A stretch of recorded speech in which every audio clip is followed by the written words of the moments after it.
This episode of Capes and Lunatics is brought to you by Tweaked Audio. Get awesome headphones, go to tweakedaudio.com and use the coupon code Southgate to get 30% off, free shipping, and a lifetime warranty. Or you can get there through the link on our website, southgatemediagroup.com. This is Luca Perich, and you're listening to the Capes and Lunatics podcast.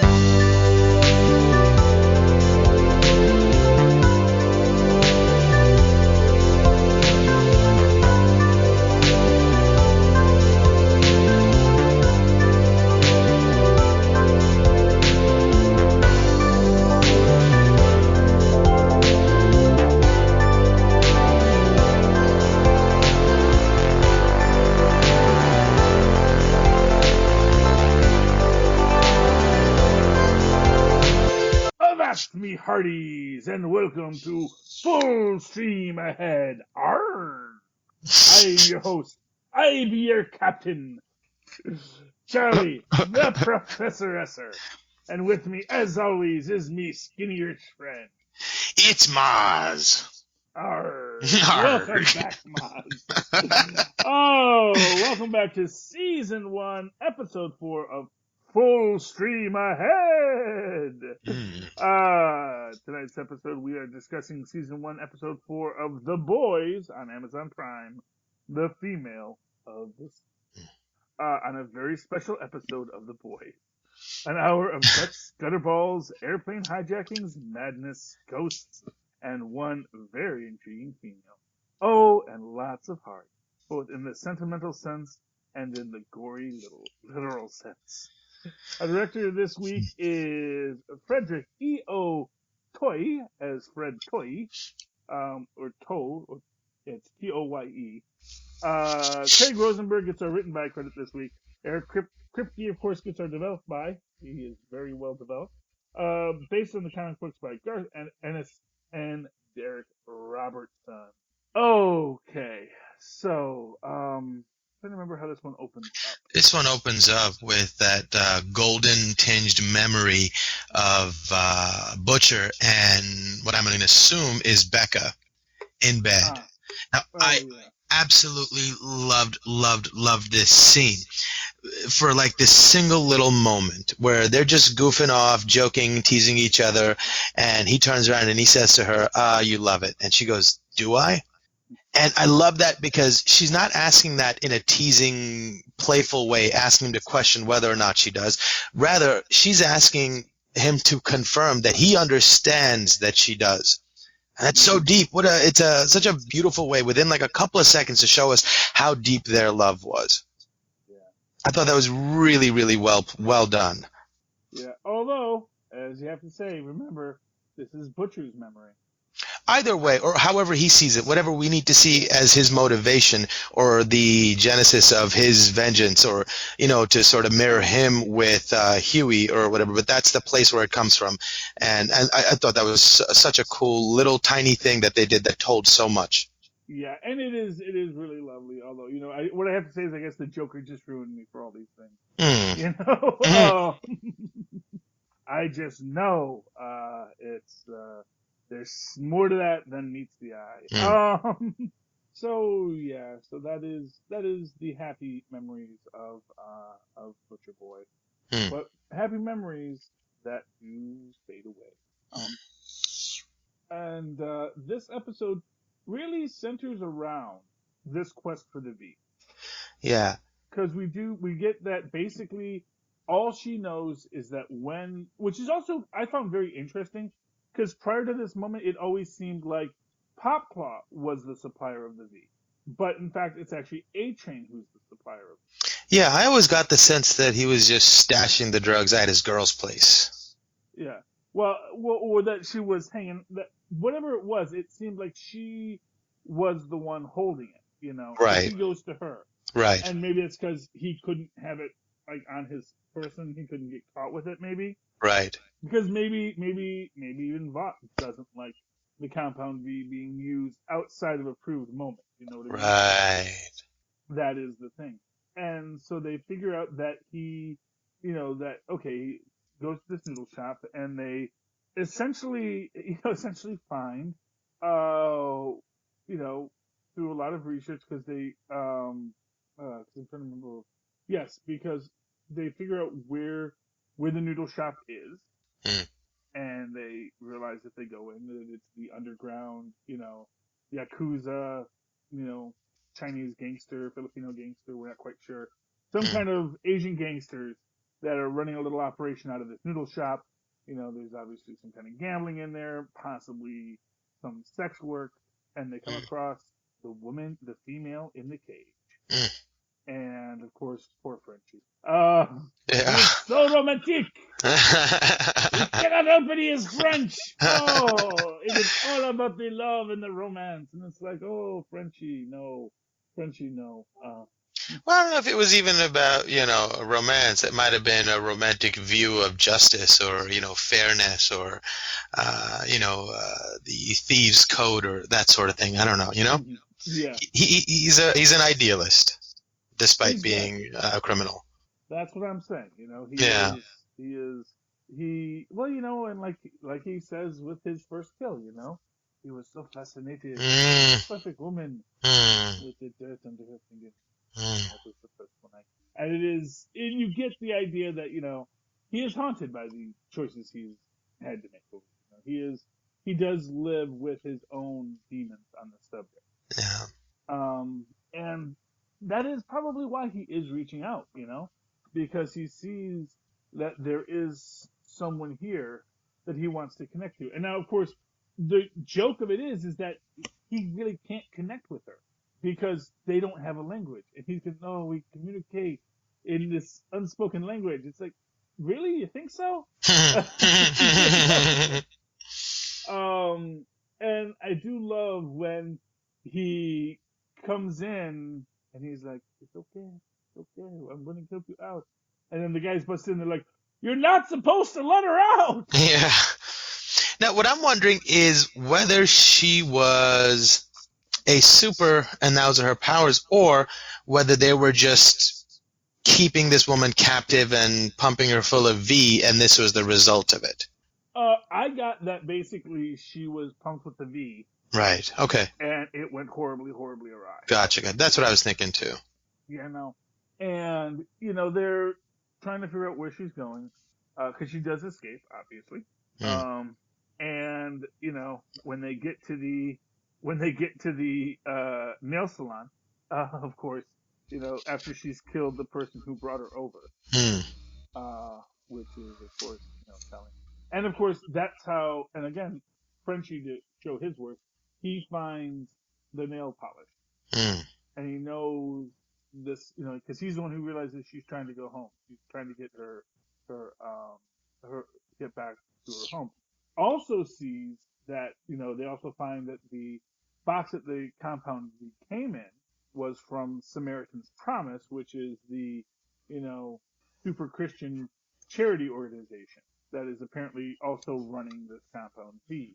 And they're associated with the Seven, right? Because in this you also get like that youth Christian event that Homelander and Starlight are part of. Yeah, well, I get the feeling, and I'm with he's called the Samaritan, right? Yeah, that he actually is one of the Seven. I got the feeling that he was one of the Seven. Although I see. I'm not sure. Did we see? Was he at the table? Was he? I mean, whatever he is, he may be his own guy. Maybe he's outside of the Seven, but he's still a high-ranking Vought guy. Because as we will see, there are other groups of heroes that Vought has also produced over the years. Right, and they're all far-flung different cities. Oh yeah, well, because when we see in that military process that their plan is to have every State of the Union have its own dedicated superhero team, and to start sending superheroes to war to show, because, and of course this is what's important, this creates that superhuman arms race, which Vought can cash in on both sides of. Because, they can sell both the legal Compound V and the under the table Compound V. And one wonders if maybe that's sort of what the female is she was, a test subject of the under the table Compound. We also in this episode have the The hijacked plane? The hijacked plane. Mm. And this I thought was an interesting aspect because you have this idea from Homelander earlier where he's talking about when he and Maeve would just fly off somewhere and he sees this romantic and the entire time she's like, yeah, but I'm freezing my butt off the whole time. Because, she's not a flyer and it's ice cold up in the upper atmosphere. And yeah, she's resistant to injury, but it still feels the cold. And she's also wearing a miniskirt. And, it's not as much fun for her. But again, that's not the kind of thing that a guy like Homelander ever recognizes, that someone else is having. Because he only recognizes when he's having. I love that they had a conversation about the physics of trying to bring a plane down. Because maybe you fly up at it, and he's like, yeah, but you can't tell the plane will start doing cartwheels, It's like, I was like, wow, I never thought of that, but yeah, that makes no sense. Does he let me put it to you this way. It does not make sense, what he says. He's really just copping out. He just doesn't want to admit that, because he's the one that screwed up. Because he shot the lasers and he blew out the control. Because the fact of the matter is, had he not done that, and again, this is a situation where both of these people are bulletproof. Right. If the guy had shot them, it would have had no effect on them. Literally, blowing them up with laser vision was, again, Homelander making a dumb mistake. Yeah. And then you just have this idea that, they're just going to let them all die now. And that was rough, and it just shows how sort of what's the word where you lack empathy? Psychopathic or sociopathic or they're kind of interchangeable, yes. I guess, but man, it's just like it wasn't even a thing to him. And do you think it was his plan all along, or I guess it wasn't? He screwed up and then he just sort of saved himself at the end there. Well, exactly, yeah. Because all he's thinking about, and and he says to Maeve, you can either die with them or you can come with me. Yeah. And the woman just take my daughter, and it's like she won't say anything. Take her, Yeah. It's like, and then it's like, you can fly everybody down, you can do this. It's like, no. Well, and again, it's just a cop out because he could have. Even if he could have, he's not going to. Yeah. And that's really what it is he's just not going, And I mean, you think about it from the start of it, like the smart thing to do would have actually been, to go in through the front window, rather than, even, it's like if you were actually Superman and you were dealing with this, there were a lot of different ways you could go about this other than opening the door from the outside and depressurizing the cabin to start with. Well, even though that they had, sort of squeaked by and that didn't screw up the whole situation, he could have just used his X-ray vision to look through the door instead of waiting to open the door and confront the guy where he has to turn around and now he knows you're there. Laser through the wall, through his brain, and the guy falls down and you're all good. Well, exactly, and that is the idea, is that, just too hasty. Is not as good at his job. Yeah, he's really not a good superhero at all. No, he is not. He is Superman if Superman was bad at his job. Yeah. He's like Bizarro. He is Bizarro. And Bizarro is like throwing people into the burning building. It's like, I throw you into burning buildings because I'm Bizarro and I do the opposite. But I think this is the right thing to do, And he's like, I don't know how to superhero. What a great image. Just throwing people into a burning building. Yeah. Or when they do the Nybor on Teen Titans Go, and that's the Bizarro Robin. He rescues people from not burning buildings. So the building isn't on fire, but he's going in and just picking people up and rushing them out. That's hilarious. Yes, well, it's Nybor for you. But yeah, Homelander is not good at his job. I think that is one thing we can definitely say. Yeah. And it's scary because he is so powerful and he is not good at his job. Well, also, sort of, I guess, as an opponent, as a foe, he definitely has weaknesses that are there to be exploited. Well, we hope. Well, I mean, his ego, his arrogance, and his laziness, Well, yeah, but, when you're bulletproof, does it make much difference? Well, I mean, if he was on point, he would definitely be unkillable. But these are the only avenues we have are his personal shortcomings. Yeah, well, and we're lucky to have them, I think. Sort of like when they say that really Wolverine or Deadpool probably aren't as good of fighters as everyone thinks because they just take all the damage. So they don't know how to parry or dodge at all. They just take it and stab right through you. And he's kind of in that thing where it's not even that he's that good at it, it's just that he can't be overpowered. And obviously this is not a world with super villains, that, much like the, which is also interesting that we actually have never seen any super villains yet. Because I think we've just dressed them up as the superheroes, and they really are the supervillains. Their aim is to take over the world. Their aim is to infiltrate our military. Their aim is to have control over our defenses. Is that their aim, or are they just the henchmen? Either way, but that is whether or not you're working for Hydra or not. If you're working for Hydra, you're working for Hydra. You know what I mean? Yeah, so I think because we do see supervillains, but they're dressed up as superheroes. Yeah, and but it's always one of those things where you always wonder, like, why didn't they create a supervillain too, just to give their heroes something to do? Yeah, well, I mean, exactly. Maybe that gets too messy, then they've got a paper trail that they got to. Right, and I think Madeline's the real superhero because she's keeping all these people in line and managing their egos and making them not go completely bonkers. That's one way of looking at it, I guess. Yeah. It is interesting how it all plays out, and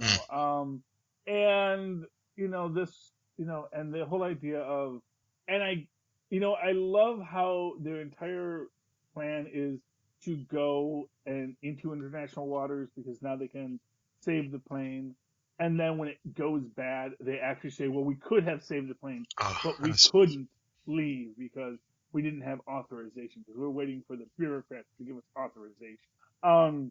Which is just such a bold-faced lie. Right, but a beautiful PR play. And I love that moment where Madeline is at her desk and watching this unfold, and all of a sudden she's like, what is happening? I did not know he was capable of this kind of thing. And for the first time, she sort of looks at him with a modicum of respect. Well, yeah, and to be fair, he was, he had been, put me in, coach, I'm ready to play. Yeah, and she's like, maybe he does have something. Yeah, and I think he definitely sells that here, and and that's a good thing. That is a very good thing that he is really on point with it and is really going in there, and he knows what his end game is, And again, it's this interesting question: does he even really want to go and fight in war zones, or is it literally just that that's just what I'm being asked to do? So might as well do that now. Right. It's occupying somebody that otherwise would probably try to become a supervillain himself. Yeah, or just, walk around signing autographs at conventions. Huh. I know, he seems to enjoy killing people. Well, he definitely seems to enjoy killing people, but he also loves the adulation. Yeah. That's the thing. It's like, and to be fair, every time that he goes and kills someone, he is angry about something. Interesting. It's always, this is just him lashing out because things aren't going the way he wants them to. He has found himself in a position that he's not controlling and he's upset about it, and it is bothering. So A-Train does go to the nail salon, and it comes in as the superhero on the scene to say, oh, it's a gang, this was gang activity. And the cops say, yep, good enough for us. Incompetent cops. You can't have a world of superheroes unless your cops are really incompetent. That is the one thing I think we've all learned from years of Gotham PD. That, if you're an incompetent cop, or if there's a world with superheroes, you're just not asked to do that much as a cop. It's like, well, we got to, there's a Batman who's going to take care of most of it. Mostly we just file paperwork, we eat our donuts, And wait for him to tie the bad guys up so we can go arrest him. Exactly. If I know what it is. Oh, there's some joke I was reading once just about like Commissioner Gordon just totally like, yeah, sometimes I just turn on the light for no reason and Batman just shows up with 10 guys without standing warrants. Just for the heck of it, just to see what he brings in. He's just a psychopath, but he doesn't work for us, so it's all legal, Yeah. But, yeah. The other scene that's important here is Huey and Starlight have their little bowling date. Yes. Which was Yeah, which was really kind of adorable because like you see the two sides of him fighting.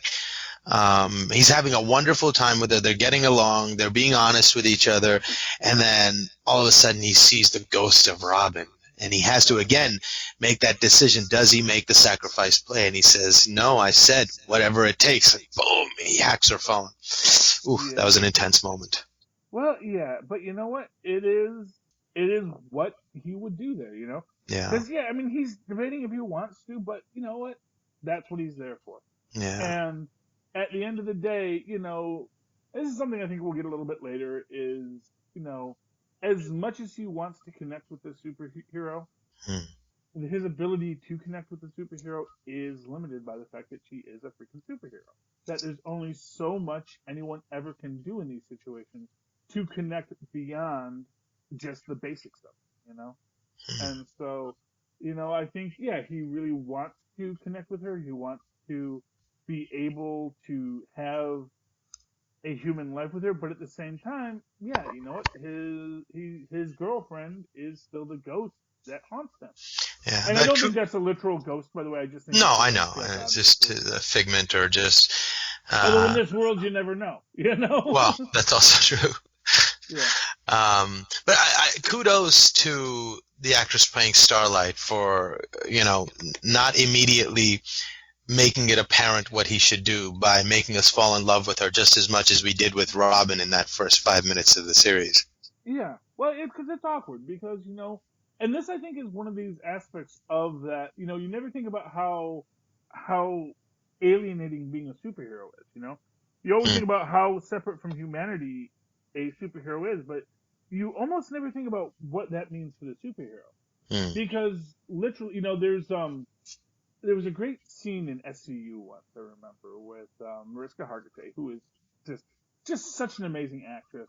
I love Mariska Hargitay. She's so good at everything she does. Um, you know, she's talking about like why she doesn't date much, Hmm. and she says because eventually I have to tell them what I do for a living. And there's two reactions. There's the guys who get kind of freaked out because she works SVU, Hmm. and then there's the guys who get a little too interested. Hmm. And neither one of those are guys that she can handle, you know? Because if they lean in and say, really, tell me more, that is not a guy that she wants to be around. And the Right. guy who can't connect because it's a little too overwhelming is, you know, it, uh, I guess yeah, the solution is just tell them you're in the CIA and that you can't talk about your job. yes, well, exactly. You know, but I think that that's sort of where Starlight is because she doesn't know if this guy is a superhero fetishist, you know? Right, right. But he And doesn't he doesn't seem to be, and she seems to be enjoying that, and she's sort of not ruined by the fame just yet to be so jaded that yeah, she can't allow what she's being presented to be the truth. although we do see that, you know, she does, this is the problem she's dealt with on the other end of it, which is that, yeah, she doesn't want to show him up playing at bowling because she's afraid if she shows him up at bowling, then he's going to be, you know, not interested in seeing her anymore Right. because But when he's he going to, presents the alternative and says, hey, I want to see the real you, she allows him to see the real her easily as well. So, and she yeah. was open and vulnerable to him in that moment too, easily, like givingly. And that, again, then feeds into our question is Shuey doing the right thing? Exactly. You know, because Shuey is making this choice based on, you know, like we say, his own mental illness about his dead girlfriend. Right. His own hurt, his own pain. You know, he's got a dead girlfriend and he's thinking about how this girlfriend is dead and he owes her something, but she's dead. How can he owe her anything? You know? Mm. That's the thing. It's like there's only so much he can do there. We do get this is Mother's Milk and Frenchie and Butcher Boy when they realize that she's going to Penn Station because she wants to get to LaGuardia because she wants to get a flight back to Thailand or wherever she's from. Mm. And they're in the mall down there in Penn Station, which I did love because, you know, I mean, you've been there. You know that I don't know if they shot that on location, but that definitely No. looked like. I mean, they did a reasonably good approximation. It had the same feeling. It inspired the same feelings. It obviously wasn't it, but they did a decently good job that as a New Yorker I can sign off on. That was decent. Yeah, it was nice, and I like, and again, Frenchie's intuition on this. He hears the music down by the music. Yeah. And tracking her down and doing the connection with her and like talking. And I love this. He's telling her his life story. Yeah. That she cannot possibly comprehend. He's basically going bar, bar, bar, bar, bar, bar, bar. But he's saying it in nice, soothing tones. And maybe she's getting that, okay, now he's telling me something that's sad. Because he's trying to connect with me. But she doesn't know if she's talking about, his problems with his father, or that once I got my ice cream cone. I think she might have been on the precipice of giving in and saying, "Hey, maybe this guy doesn't want to hurt me," and then the channel changes, and she's just on such high alert that all of a sudden every fiber in her body screams danger and run. So it's not even something that she can help. She's not in her base mindset to be able to react to something. Yeah. So I think he was close. I don't think he was terribly misguided in his attempt. No, and I do love, and of course we do get our Spice Girls. And about what's Ginger doing? What's Posh doing? What's Baby Spice doing? And you laugh, but he makes a great point about how Ginger's been doing all this great stuff. All the other ones are kind of floundering, but when they were together, they were the Spice Girls, and like we're the Spice Girls, Yeah. Each of us were lost and we're floundering, but when we get together, we synergize into something more, which is delightful. And as I said last episode, Ginger is the Mike Nesmith of the Spice Girls. She was the real high-end, musician and singer, and that's why she still has a career as I forget what her actual name is, but as Ginger Spice outside of that. I mean, she's Jerry Halliwell, right? Jerry Halliwell, yes, that's right. Yes, Jerry Halliwell. See, there you go. Mozz knows. Yeah. And she's still making albums. She's still working. Yeah. She's not being an anorexic. Making clothes for anorexic girls, which is a dying business. I love that line. That was hilarious. Yeah, it kind of is. Well, although arguably, there's always more. Yeah, that is an uncomfortable conversation. Right. I mean, maybe more specific to our country. Yeah, well, you know what? I think, here's what I'll tell you, man. You always want to say about that, it's that, American influence. I don't know if it is, man. I think there's this quality in a lot of people where there is this idealized idea. I don't think it necessarily comes from one place. I think it might even be much more primordial. And I think people I think these, and what it comes down to the idea that in many other cultures, there was a great, episode of Sex and the City one, where, I believe it was, Cynthia Nixon's character was dating a modelizer, which it's like a womanizer, but they only date models. Right. And they make this point that that models are this rare and magical breed, but in most parts of the world they are contained. They only exist in the pages of magazines. Right. You don't run into models, but in New York you run into models all the time. Right. I think how he also maybe meant it, how I took it, was saying she's making clothes for anorexic girls, but everybody's getting so fat that's a dying business. Oh, really? Okay. That's how I took it, but that's an interesting way to look at it too. Oh, yeah. Okay, so I figured that anorexics are dying. I figured I went right to the dark space. And the other thing that I think is interesting, which is kind of, I guess, the goofy end of this episode, was Deep with his psychiatrist. Oh. Intimating how his feelings got hurt when his teammates suggested that he has romantic relationships with dolphins. Yeah. And it all seems so ridiculous and funny until you get to the end and he goes to Ocean World and tries to rescue someone awful close to him. Yeah. And then the conversation leads to, he goes, well, if I just touch it now, I don't know if that was a male dolphin or a female dolphin. I don't know if it matters, but it just was a. I'm not sure if it does to dolphins. Um, But yeah, dolphins it are was a notoriously sexually adventurous species. yes. And you know, they are problematic. And but what I'm gonna say is, in the Deep's defense, I don't think he's not Troy McClure. Okay, that's a deep dive Simpsons reference, you guys. He's not an ichthyophile, or an ichthyophiliac, if you will. No, technically you could say that you know, dolphins are mammals, but you know.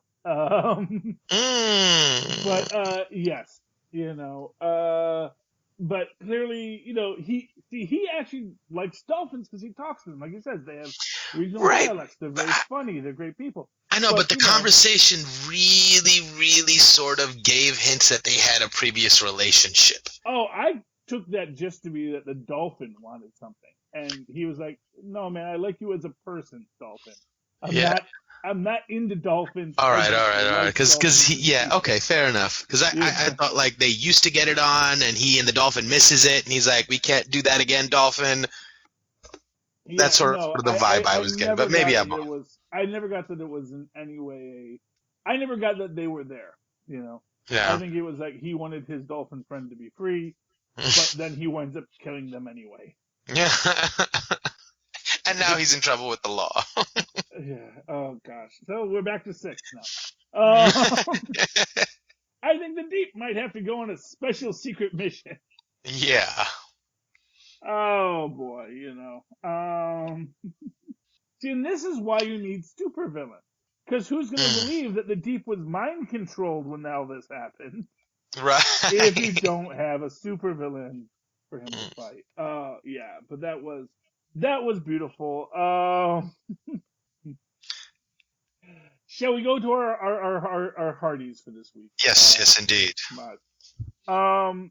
You know what? Since you reminded me of it, I'm actually going to have to give my hardest working actor in show business this week to the Deep, to Chance Crawford, because he is dealing with so much nonsense, you know, and just having to go through all this. And my best supporting Hardy goes, of course, to Frenchie for hardest working supporting actor. Definitely is Frenchie. Actually, no, let me reverse that.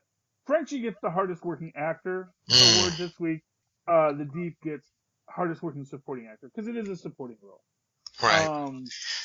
And I want to give Karen Fukuhara definitely a Hardy for hardest working actress this week as the female. I think that I love a role that doesn't speak but still has to communicate. Indeed. And in many ways react to what other people are doing, where she has to react in such a way that we as the audience know she does not understand what is going on, but can interpret that to also see how Frenchie can interpret that to be, oh, you understand me, you get me. Yada.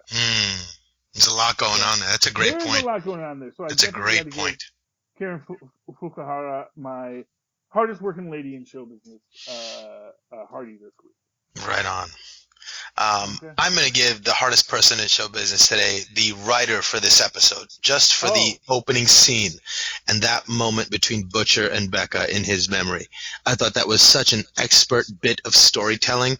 Whoever's responsible for that moment, whether it's the writers or the director or whatever, but that moment was perfect.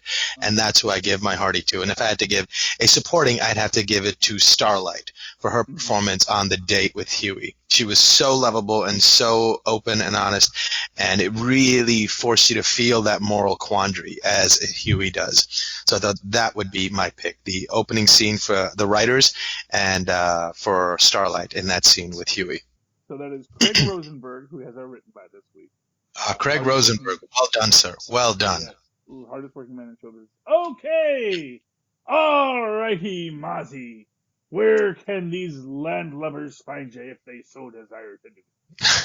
You can email me at mozzmanzor@gmail.com or find me on Facebook under Mozz Manzor. That's MOZZMANZOOR. And if you'd like to follow me on the Twitters, along with my parrot Squawky, you can do so at Charlie Esser. That's CharlieEssescr. Look for the 2 E's in the middle. For quality. Yar! And of course, write to me in the old-fashioned email way the way our Mozz and Positives did many years ago at superconnectivityblog@gmail.com. That's superconnectivityblog, all one word, at gmail.com. Okay, avast ye landlubbers. Stay tuned and keep an eye out for next week's episode of Full Stream Ahead. Arr!